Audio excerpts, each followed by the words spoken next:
Assalamualaikum semuanya ya guys. Jangan lupa subscribe, like, share, and comment ya guys. Arkwano sudah selesai ke Arkwano, asik. Saya menuju saga terakhir. One Piece Luffy bersama kru menuju saga terakhir, menuju petualangan baru. Mantap. Hai, hello my friend. Assalamualaikum warahmatullahi wabarakatuh. Ketemu lagi bersama gue Farhan Rabani di dalam acara Farhan Rabani YouTube channel. Kali ini gue podcast kedua kali ya bersama teman gue, yaitu siapa? It's John Balls here. Oke, good, very good. Pada hari ini kita akan membahas tentang arc dan favorit One Piece dan yang cerita-cerita yang menurut kalian paling ikutin selama ini. Oke, Lanang, ini kan mau menuju saga terakhir nih. Yap. Apa favorit ente lo selama mengikuti arc ini sebelum arc saga terakhir? Cerita apa yang favorit, apa yang lo suka? Jadi dari arc selama mereka dari dulu sampai Wano Kuni apa pas lagi di Wano? Semuanya, semua arc yang paling lo Semua, favorit. dari semua saga yang paling gue suka. Ya. Gue orangnya klasik banget. Jadi gue Arabasta itu favorit gue. Oke. Kalau gue yang sebelum Arc Emperor itu adalah The Dressrosa Arc. Oh iya itu banyak Kerajaan banget yang dia sih. penuh dengan bisnis kegelapan dan bisnis kejahatan yang dilakukan oleh Don Quixote do Flamingo. Dan di situ adalah dibangun mengenai tentang pabrik Smile yang dibangun sama dia. Nah benar-benar. Kalau gue kenapa suka Arabasta? Simple sih. Karena itu kenangan banget sih. Dan banyak scene-scene Arabasta yang bikin terharu.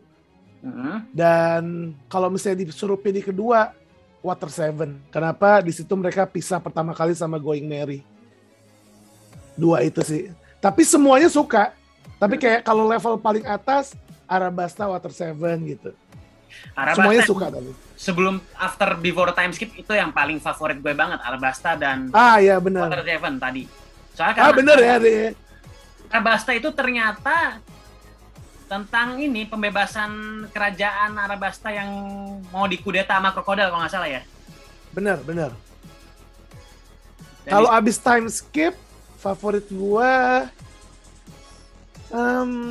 ya nggak bisa milih sih antara Dressrosa sama Wano Kuni, itu agak susah. Karena Wano itu salah satu warnya paling keren sih. Kayak power banget.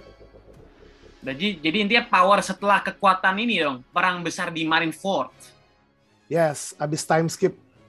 Emang keren banget sih. Oke, mantap dah emang tuh Arc Marineford emang perangnya nggak bisa terobati dan tidak dilupakan setelah Arc Wano Kuni, Nang. Bener banget. Gue paling sedih tuh pas dia Luffy kehilangan belahan teman saudaranya sendiri, itu si Ace. Iya bener. Itu waktu di Marineford itu juga banyak sedih, banyak keren, banyak teriaknya. Apalagi waktu Shanks datang itu kayak wah gila Shanks. I love that. Shanks itu kalau nggak salah disukai kaum Hawa juga nih. Cewek-cewek sebaiknya suka. Bener. Sama komandan-komandannya nih. Sekarang kan udah diketahui kan nama-nama komandannya sekarang. Iya bener. Nah, kira-kira nih, keren.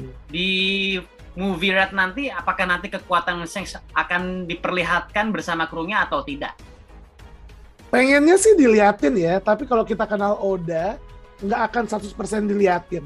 Waduh. Mungkin yang diliatin cuman kayak Backman berantem, cuman kayak mukul-mukulin musuh, atau Lucky Rooks cuman nyerang-nyerang musuh gitu, atau Yasop nembak dari jauh, tapi nggak akan dikasih lihat detailnya. Tapi pengen banget sebenarnya. Semoga Oda di film Red nanti bener-bener kayak ya ini stage buat Shanks, bukan cuman buat Uta doang.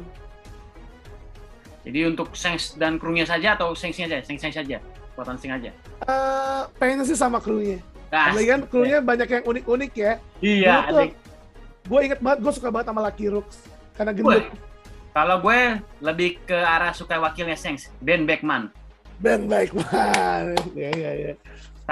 Ingat, dengan satu jentikan pistol saja orang pada takut sama Beckman. Contohnya saja Kizaru. Kizaru, iya benar. Kizaru aja mikir ya. Ketika si Admiral ini mau nyerang Shanks, tiba-tiba si Ben Beckman datang untuk tujuannya untuk mengcover Shanks dari serangan Kizaru. Yes, bener. Keren banget. Itu udah menunjukkan bahwa si Ben Beckman ini merupakan orang yang paling pintar kalau nggak salah di East Blue. Iya, dia orang terpintar di East Blue ya julukannya ya.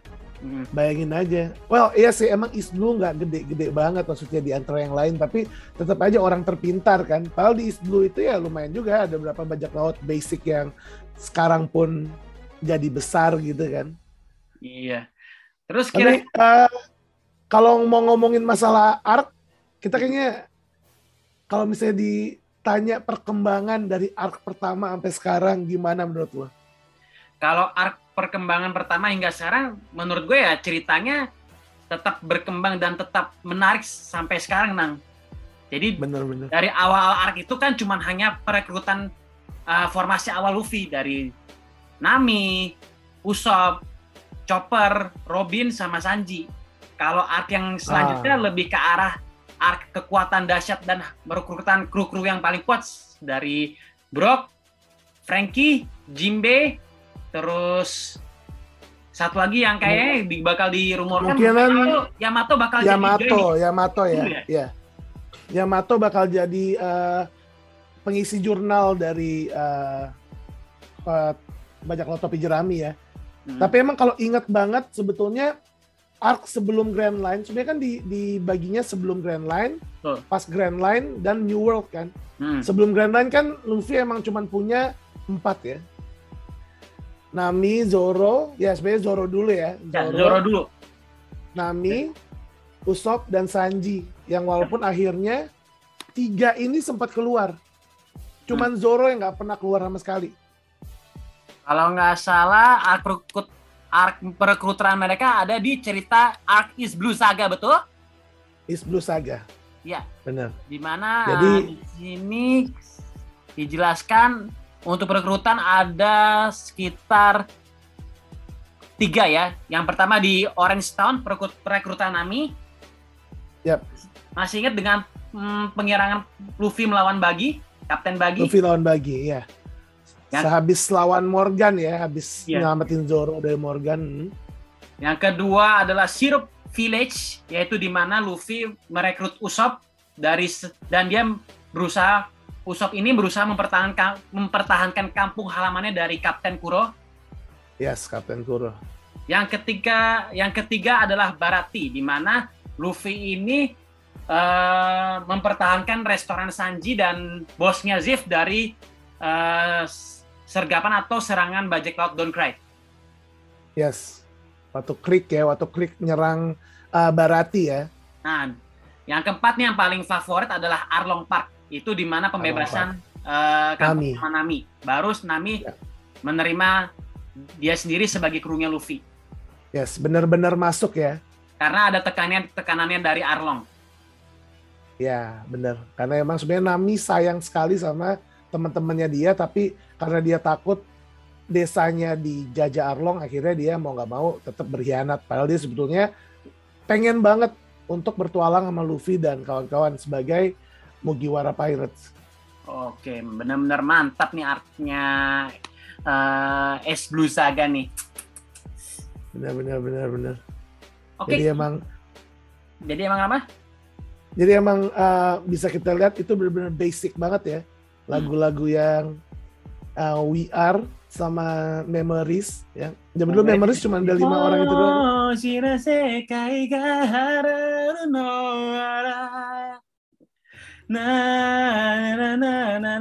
Koro watashi shiete iru ne omoi gara isuarenai yoni. Itu emang ending song yang paling bagus di antara yang lainnya. Itu bisa bikin nangis tuh, bener. Nggak bohong, itu bisa bikin nangis. Wah, itu emang sama waktu kehilangan S juga gitu gue nonton. Ya. Bener. Gila, keren banget. Itu Is Blue Saga ya. Iya. Dan akhirnya Kalau mereka time skip, apa yang tadi lu suka apa? Arc Emperor ya? Emperor ya lu bilang ya? Oh, time skip gue nggak bisa ini sih. Ya antara si arc-nya Wano Kuni sama arc-nya Doflamingo. Karena itu mereka ini kan kayak saling keren. berhubungan, bisnis pasar gelap. Yes, benar-benar. Black Jadi marketplace. emang pas mereka emang mau ngelawan ini kan, Yonko kan. Yonko Saga ya. Ini waktu Luffy mengalahkan Kaido dengan Gomu Bajranggang, kira kan Kaido itu kan sama Big Mom jatuh ke gunung yang dalam tuh.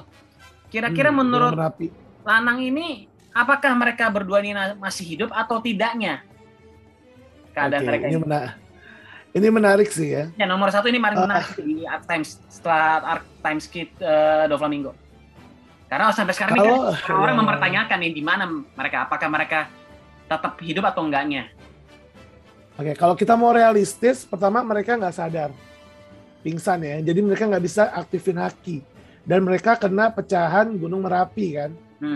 Kalau orang biasa, walaupun hakinya kuat dengan tubuh manusia normal, mungkin mereka tertimbun hidup-hidup. Tapi ini mengingat Kaido dan Big Mom yang punya fisik di atas orang rata-rata, apalagi pengguna Hoshoku Haki. Jadi ya kemungkinan mungkin mereka sekarat, tapi mungkin nggak mati ya, karena nggak mungkin semudah itu gitu kayaknya mereka untuk mati. Dan mereka mungkin bakal jadi peran penting ke depannya sih. Karena ingat nggak kata-kata Mihawk? Ya, mungkin ini harus kita bahas agak akhir, tapi kata-kata Mihawk itu mengingatkan kalau kekuatan paling menakutkan di laut adalah kekuatannya Luffy. Karena dia bisa mengubah musuh menjadi teman. Termasuk musuhnya adalah si dua orang itu, Kaido dan Big Mom. Karena Kaido menurut sendiri di flashback-nya dari kerajaan Whisky kalau nggak salah ya. Ya. Kalau nggak salah dia nggak suka sama pemerintah dunia, merasa kayak diperalat. Yes, benar. Yang dia kabur kan. Nah, tapi memang sih kira-kira Kaido bakal jadi teman Luffy ya kita nggak tahu, karena kan orang-orang Wano kan belum tidak menerima permaafan dari dia seandainya Kaido kembali. Tapi perang adalah hal yang berbeda, karena kalau misalnya emang perang bajak laut semua lawan pemerintah dunia kan kita nggak pernah tahu kan, karena nggak ketebak sebetulnya bakal kayak gimana sih ending One Piece. Terlalu banyak teori dan terlalu banyak angan-angan dari kita para fans gitu. Seperti gue dan yang lainnya nih. Apa sama sih bener nasibnya Big Mom dan Kaido? Tapi kan kalau mereka seandainya masih hidup, reaksinya tahu kalau si Luffy ini jadi Yonko gimana? Tergeser posisi mereka nih sebagai Yonko. Well, tentu saja ya, karena mereka emang tipe yang kayak haus kekuasaan juga ya.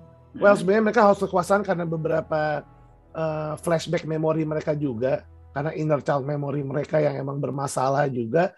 Jadi bisa kita lihat ya, mungkin mereka merasa tergeser. Tapi emang kalau Kaido ya, kalau gue bilang Kaido nggak akan begitu marah.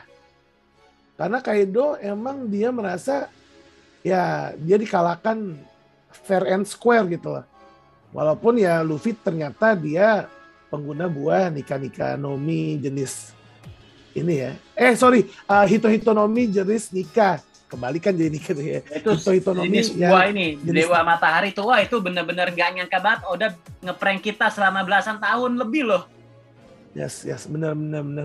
Dan bisa kayak gitu ya, nggak tahu ini Oda kepikiran dari awal atau emang di tengah jalan dia kayak merasa oh ini nyambung kalau kayak gini. Kalau emang kepikiran dari awal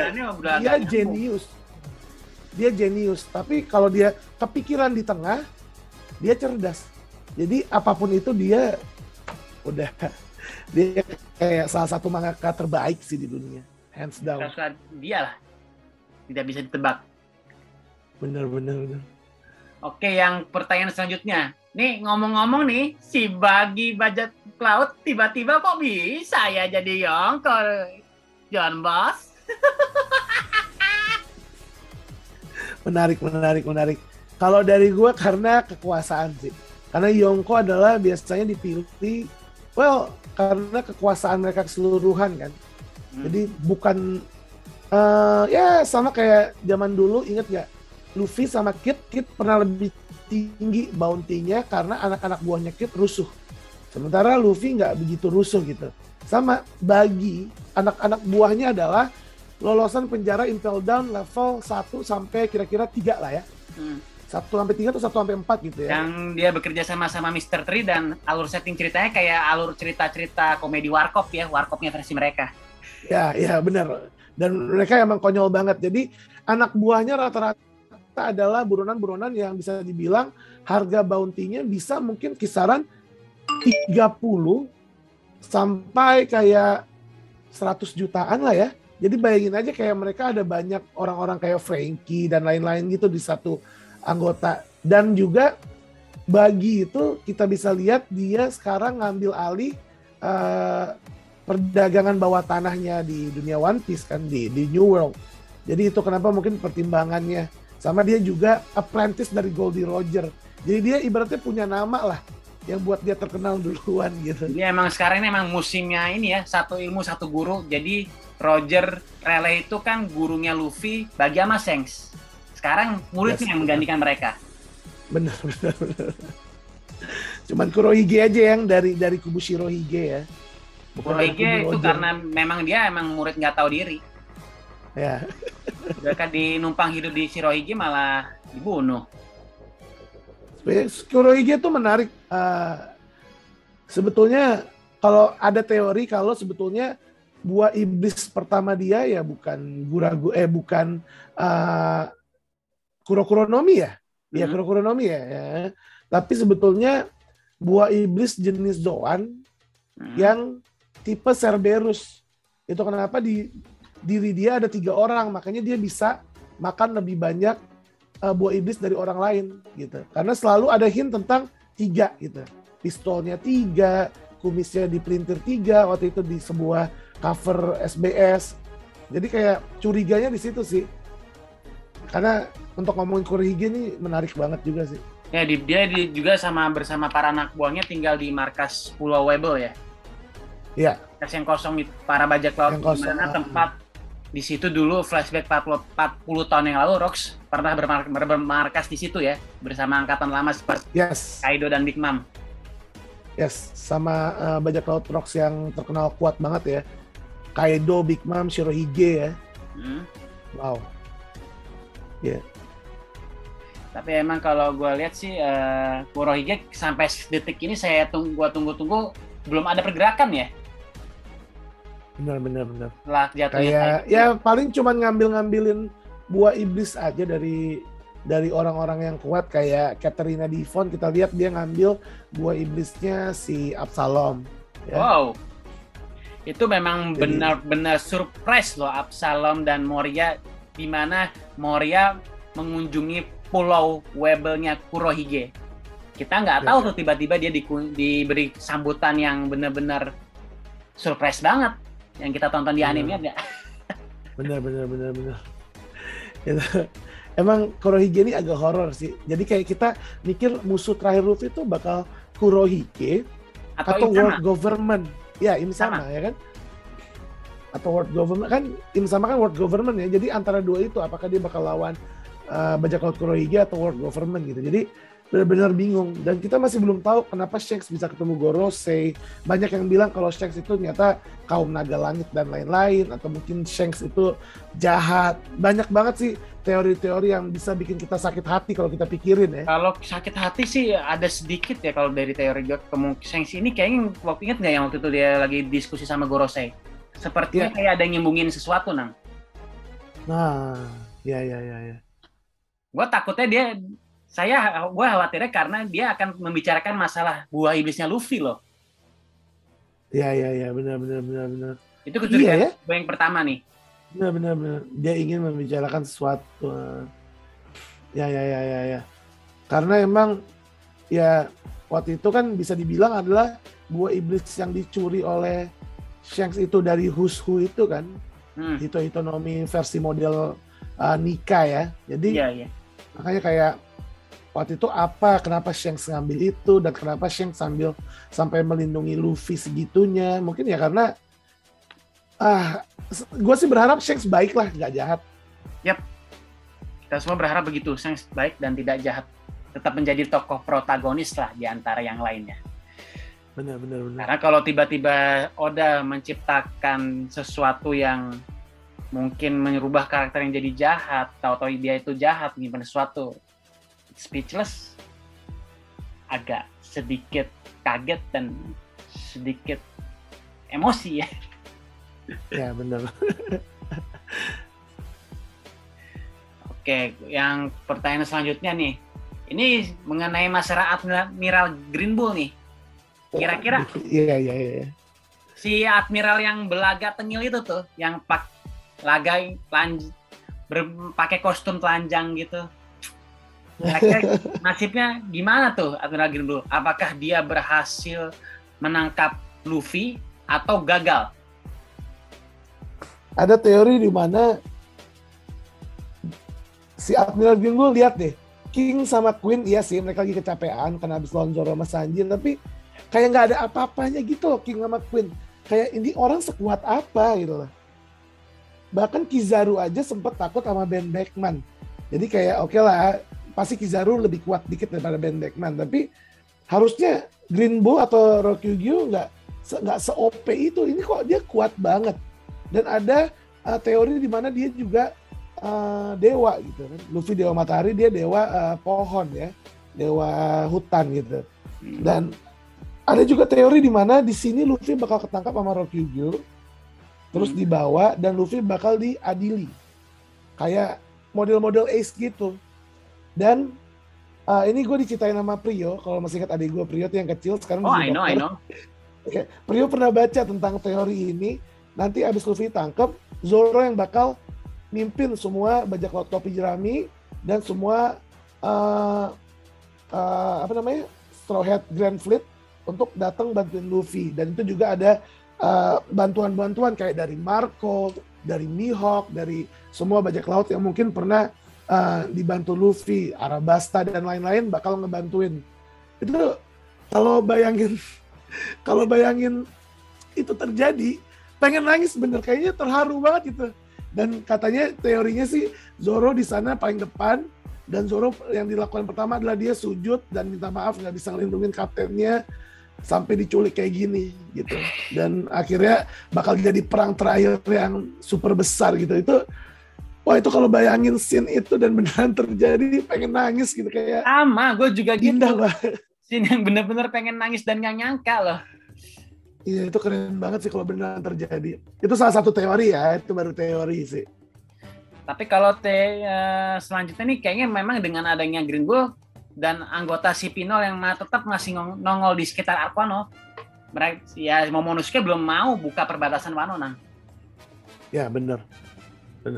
Tapi kalau itu udah pasti sih. Di cerita selanjutnya, apakah perbatasan Wano ini tetap tertutup, negara tertutup atau terbuka? Tertutup, karena si Momonosuke udah bilang ke Zou, saya tetap menutup perbatasan Wano. Alasannya sebenarnya karena Momonosuke belum kuat. Dia cuma jadi dewasa doang, jadi seumurnya seharusnya dia berada pada saat zaman itu, tapi dia belum kuat. Dia belum bisa kayak Oden gitu, atau mungkin kayak Sukiyaki kan, yang emang punya basic gitu, basic sesuatu lah. Kalau Sukiyaki, itu gue nggak nyangka ternyata dia itu Hitetsu, sudah kuduga setahun lalu. Sempet ini ya. Wah, dia emang Hitetsu ini emang jago banget, strategi perangnya dan pembuatan senjatanya juga bagus banget. Bener, makanya dia bilang dia cuma hobi lagi ya, buat pedang itu cuman. Dan Kozuki Sukiyaki ini juga menurut gue pasti punya berpikiran sama seperti Momonosuke, tetap tutup perbatasan Wano. Yes, kalau itu ya, itu pasti. Karena di situ sampai minimal ya. Yang kita kaget itu ada Pluton di situ. Plutonnya di Wano. Ya, Pluton di Wano. Udah fix. Sukiyaki udah bilang Pluton ada di Wano. Udah mengiyakan ya. Kan Robin udah baca di Arabasta tentang Pluton dan mengkonfirmasi langsung ke ibaratnya eldernya di sana ya, Sukiyaki, dan Pluton di Wano ya. Jadi kita bisa tahu Poseidon, Pluton, Poseidon kan si Rahoshi ya, dan Pluton ada di Wano gitu. Artinya tinggal satu lagi ya. Satu senjata lagi apa ya? Poseidon, Pluton sama Uranus. Aku jadi lupa. Uranus. Ya. Yes, that's Uranus. Kayaknya 3 senjata ini mampu kalau digabungkan akan berbahaya bagi pemerintah dunia ya. Ya. Nah, kira-kira kalau bilang Uranus tuh apa dan di mana? Sebuah senjata juga kayak Pluton. Dan di mana juga masih belum tahu nih. Apakah nanti di saga terakhir juga akan dimunculkan ya? Nah, kita tunggu dari Mr. Eiichiro Oda NASA. Yes. Dia itu ya sih. Artinya yang minimal kita sekarang udah tahu 2. Tapi Pluton pun artinya bentuknya pun kita nggak tahu ya artinya ya. Sampai sekarang. Yang kita tahu si Franky pernah punya blueprintnya, dimana mungkin kemungkinan besar Pluton itu sejenis senjata kapal sih. Makanya kayak kalau kita cari fan art itu ya kelihatan kayak sebuah kapal yang bentuknya kayak pulau gitu, atau mungkin ya Zou itu sendiri Pluton, gimana ya? Tapi kalau Zou, karena Pluton bisa... Wah, bener nih. Kalau Zou sendiri itu Pluton, kaget juga nih penggemar One Piece nih. Ternyata Pluton adalah si Zou sendiri. Karena dulu dibilangnya Pluton, Uranus, Poseidon tuh ternyata manusia. Pluton itu dulu dibilang Vivi, Uranus dibilang Momonosuke, Poseidon dibilang Shirahoshi. Ternyata bukan. Ya, Pluton itu ada di sana, artinya bukan Vivi kan. Itu. Jadi bisa dibilang ya kalau Poseidon kan Shirahoshi, Pluton, gue yakin Pluton itu benda, bukan orang kayak Shirahoshi gitu. Oke. Terus kembali ke diskusi yang 2 komandan tadi, King and Queen. Kira-kira nih anak buah Kaido dan maupun Tobiropo, apakah mereka nanti akan ditangkap oleh anak buahnya Admiral Green Bull, dan apakah anak buahnya Green Bull ini akan menyusul ke Wano, para angkatan laut ini? Nah, ini dia. Kan ibaratnya sekarang mereka udah bener-bener abis ya sama Green Bull ya. Gila loh, Green Bull tuh bener-bener merinding sih lihatnya, dia takut. Kayak zaman Aokiji pertama keluar. Ingat gak? Iya. Pertama kali Aokiji keluar di pulaunya si Foxy ya. Ya, semudah itu diacak-acak topi jerami gitu. Dan waktu itu udah berapa tuh? 100 juta ya waktu itu masih ya. Iya. Iya kan? Jadi kayak, nah ini Green Bull keluar kayak, wah gila. Ini sekuat ini, artinya Sakazuki sekuat apa gitu. Sampai si Green Bull aja kayak di bawah Sakazuki. Jadi gue mikirnya kalau ditangkap bisa aja enggak, karena mereka bisa aja dibiarin mati. Ya, atau dibiarin sekarat. Karena kayaknya Green Bull duluan gitu kan. Dia nggak bawa pasukan gede waktu ke tempatnya si anak buahnya Kaido. Oke, ini waktu kita 9 menit 47 detik ya. Oke. Nah, jadi kayak gitu sih. Jadi mungkin bisa mati, mungkin bisa ditangkap.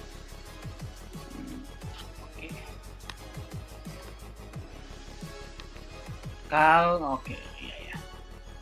Berarti mereka artinya bisa semua bakal ketangkap ya pada akhirnya nanti. Yes, benar banget. Oke, menurut Lanang nih, kira-kira di arc final terakhir ini ada berapa arc saga? Apa 5 atau 4 cerita menurut lo timeline-nya? Ada berapa ini ya? Mungkin gue sih pengennya tetap ada tentang Elbaf, ya. Pokoknya di sini abis ini apa gitu kan? Elbaf. Sama kelanjutan referee, bagaimana nasibnya Sabo dan Vivi? Ya itu dia. Ini juga menarik. Bisa aja abis ini kayak mereka nyelamatin Sabo. Sabo ada 2 kemungkinan.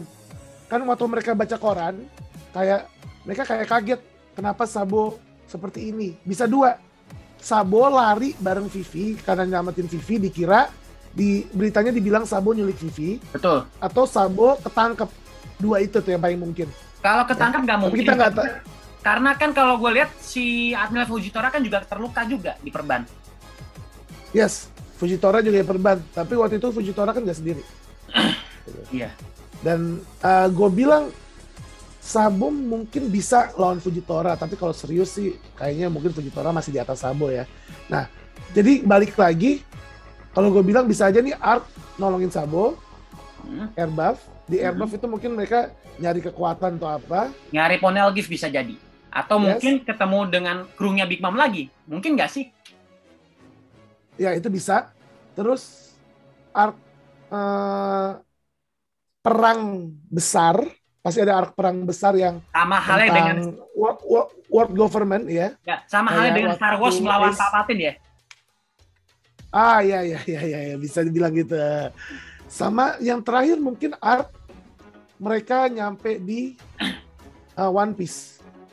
Dan itu mereka mungkin pas sebelum ke pulau itu mungkin mereka ketemu Kurohige di situ. Going to the Raftel. Yes. Ke Raftel. Raftel. Kalau gue lihat melawan Kurohige itu yang waktu gue diskusi dengan teman gue ini tidak bisa hanya mengalahkan Devil Fruit saja, butuh dengan taktik, strategis dan kecepatan untuk mengalahkan Kurohige.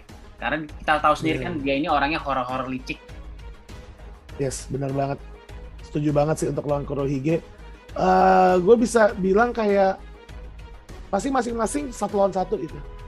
Luffy lawan Kurohige, Zoro lawan siapa? Shiryu.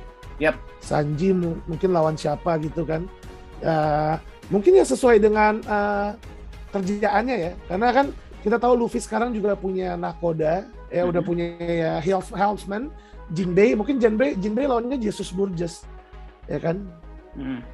Si Sanji mungkin lawan Katrina Devon karena ada cerita tentang si ya gitulah. Karena kan Katrina Devon yang ya atau enggak Sanji mungkin lawan Shiryu juga bisa karena Sanji sebel Shiryu ngambil buah iblisnya si Absalom ya. Ya yang ngambil buah iblis Absalom itu Shiryu, baru ingat. Itu Katarina ya. Kalau Katarina Devon kan dia bisa berubah jadi siapapun ya. Kalau untuk Shiryu lawan Zoro, mungkin Zoro udah tahu secara haki ataupun sensei bisa membaca bahwa Shiryu ini bisa menghilang dan bisa berpindah tempat di mana, sehingga Zoro tahu gimana cara masuk akal. Tapi kita harus tahu Zoro sama Sanji ya, Ken Bushoku jagoan Sanji, Busoshoku jagoan Zoro.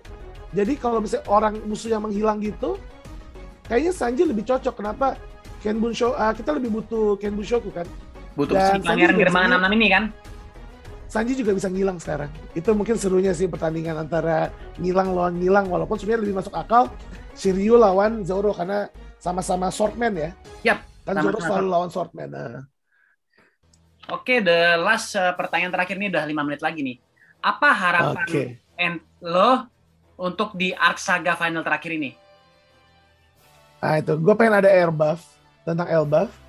Gue pengen kejelasan tentang Zoro. Karena Zoro aja yang backstory-nya tipis. Nggak terlalu banyak. Walaupun dia tentang Kuina tuh sedih ya. Terus gue pengen ada perang besar yang melibatkan world government lawan pirates. Melawan Gorosei pun juga pasti kan? Yes, pasti. Karena kita bisa lihat Gorosei itu nggak sembarang kakek-kakek ya. Dan mereka tetap kekeh untuk nangkap Robin. Yes, gue pengen banget ada perang besar yang benar-benar Luffy dibantu sama semua musuhnya terdahulu. Dan gue berharap kayak ada Jinnya ini, Dawn Creek. Yap, kita udah tahu nasibnya di mana. Ya, karena kan itu juga salah satu karakter yang keren banget ya, dan Oda nggak mungkin cuma naruh dia di situ aja gitu. Jadi dan mungkin kayak Luffy sempat ketemu sama Sabo sama Kobe, ya kan? Terus ya gitu-gitulah. Dan yang pasti gue pengen tahu Koper Gaban di mana.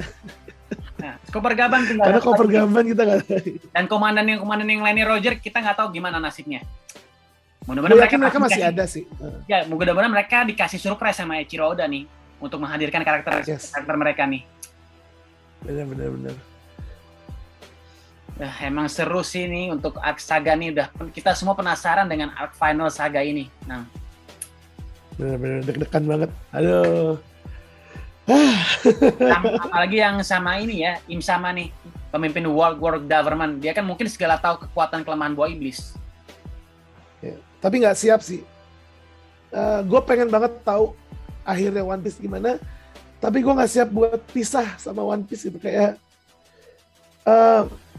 kita udah berapa tahun kita nonton One Piece ya, kayak udah bentar lagi kan perayaan 25 tahun Nang, dari tahun 97 sampai sekarang. Gila, kalau One Piece tamat gue nggak tahu sih kita kayak gimana. Ntar gue bakal nungguin apa ya, mungkin Dragon Ball Super sih ya, tapi One Piece kan beda gitu. Cerita sejarah gue nggak tahu, tapi gue nggak siap. cerita penuh dengan intrik Gua ambil, konflik. sejujurnya gue lebih belajar tentang banyak hal dari One Piece sih daripada dari guru manapun. Ini jujur banget. Mengajarkan ini ya, persahabatan yang sesungguhnya, bukan hanya dengan petualangan saja, bukan dengan harta karun saja. Tuh. Bener banget. Aduh, 2 menit. Oke, nakama semua, itulah tadi ulasan podcast gue bersama John Balls here mengenai John Balls here. arc saga One Piece yang akan datang. Demikian dari podcast kami. Sekian nakama semua. Konnichiwa and sayonara. Nasande. Sayonara.